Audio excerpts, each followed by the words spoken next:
প্রায় বেশিরভাগ হাদিসের কিতাবে বর্ণিত হয়েছে যে রাসূল করিম সাল্লাল্লাহু আলাইহি ওয়াসাল্লাম ইরশাদ করেছেন, আল্লাহ সুবহানাহু ওয়া তাআলা যখন কোনো বান্দাকে ভালোবাসেন তখন তিনি জিবরিলকে নির্দেশ করে বলেন যে অমুকের তার আমলের কারণে, তার চিন্তাধারার কারণে, তার চলাফেরার বিশুদ্ধ উপায় এবং পদ্ধতির কারণে আমি তাকে ভালোবাসি।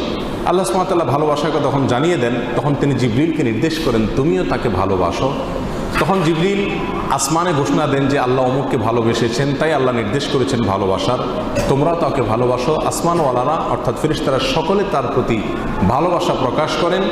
তখন আল্লাহ সুবহানাহু ওয়া তাআলা স্বয়ংক্রিয়ভাবে পৃথিবীতে যারা বসবাস করে তাদের অন্তরে ওই ব্যক্তির প্রতি ভালোবাসা সৃষ্টি করে দেন। বর্ণাকারী বলেন, আর যদি কাউকে আল্লাহ সুবহানাহু ওয়া তাআলা ঘৃণা করেন, অপছন্দ করেন, একইভাবে অর্থাৎ জিবরিলকে ডেকে বলেন আল্লাহ সুবহানাহু ওয়া তাআলা আমি অমুককে তার কর্মের কারণে তাকে আমি অপছন্দ করি, তুমি অপছন্দ করো। আসমানওয়ালারা